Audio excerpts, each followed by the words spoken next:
কৰিমগঞ্জ আৰক্ষীৰ বৃহৎ সফলতা ড্ৰাগছ সৰবৰাহকাৰীৰ জামিন নাকচ উচ্চ আদালতৰ পলাতক লালৰু সাংগীৰ বিৰুদ্ধে লুকআউটৰ জাননী কৰিমগঞ্জ আৰক্ষীৰ ড্ৰাগছৰ সাম্ৰাজ্যত অসমৰ ইতিহাসত আটাইতকৈ ডাঙৰ চিজাৰ হৈছিল কৰিমগঞ্জত প্ৰায় 40 কোটি টকাৰ হেৰোইন ধৰা পৰিছিল কৰিমগঞ্জৰ বাইপাছ এলেকাত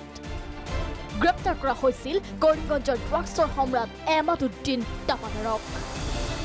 উক্ত গোচৰৰ ভিত্তিত গ্ৰেপ্তাৰ হৈছিল মিজোৰামৰ কেইবাজনো ড্ৰাগছ মাফিয়া পূৰ্বতে এই বাতৰি প্ৰকাশ পাইছিল ভিজেনবাগত কৰিমগঞ্জৰ কাৰাগাৰৰ পৰা জামিনৰ বাবে আবেদন কৰিছিল এমাদউদ্দিনে কিন্তু কৰিমগঞ্জ আৰক্ষীয়ে এমাদৰ সকলো তথ্য প্ৰমাণ সহকাৰে আদালতত জমা দিছিল ফলত উচ্চ আদালতে এমাদউদ্দিনৰ জামিন নাকচ কৰে আনফালে বাৰ্মাৰ নাগৰিক মিজোৰামৰ বাসিন্দা পলাতক লালৰু সাংগীৰ বিৰুদ্ধে লকআউটৰ জাননী বলবৎ কৰিছে কৰিমগঞ্জ আৰক্ষীয়ে ইতিমধ্যে এছেছমেণ্ট কৰা হৈছে এমদ আৰু লালৰু সাংগীৰ ড্ৰাগছৰ বেহাৰে ঘটা কোটি টকীয়া সম্পত্তি এমাদউদ্দিন টাপাদাৰ তেওঁ অনাৰেবল হাইকোৰ্ট মুভ কৰিছিলে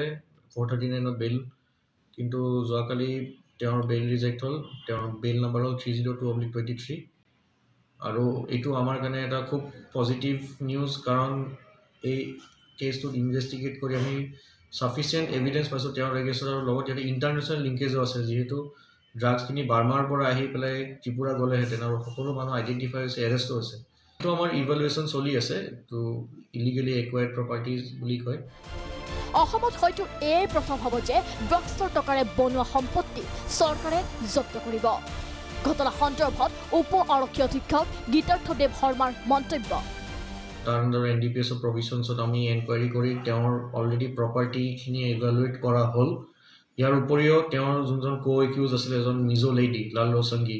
বৰ্তমান তেওঁ বাৰ্মাত পলাতক হৈ আছে তেওঁৰো প্ৰপাৰ্টি আইজলত আমি ইভালুৱেট কৰিছোঁ আৰু মষ্ট লাইকলি তেওঁৰ প্ৰপাৰ্টিও কনফিস্কেট কৰাৰ কাৰণে আমি প্ৰেয়াৰ দিম তেওঁ ইণ্ডিয়ান চিটিজেন বাট অৰিজিনেল তেওঁৰ বাৰ্মিজ হয় তো আমি যিখিনি সোৰ্স ইনফৰমেশ্যন পাওঁ মতে তেওঁ জৌকাথাৰ দি ক্ৰছ কৰি দিছে বৰ্ডাৰ আৰু এতিয়া আমি মিজোৰাম পুলিচকো এলাৰ্ট কৰি থৈছোঁ সামফাইট আৰু বিএছএফকো জনোৱা হৈছে তেওঁ লুকআউট নটিচ এটা অলৰেডি দিয়া আছে বাট কৰিমগঞ্জৰ পৰা ৰাহুল পাল ৰিপৰ্ট ভিজন ব্ৰা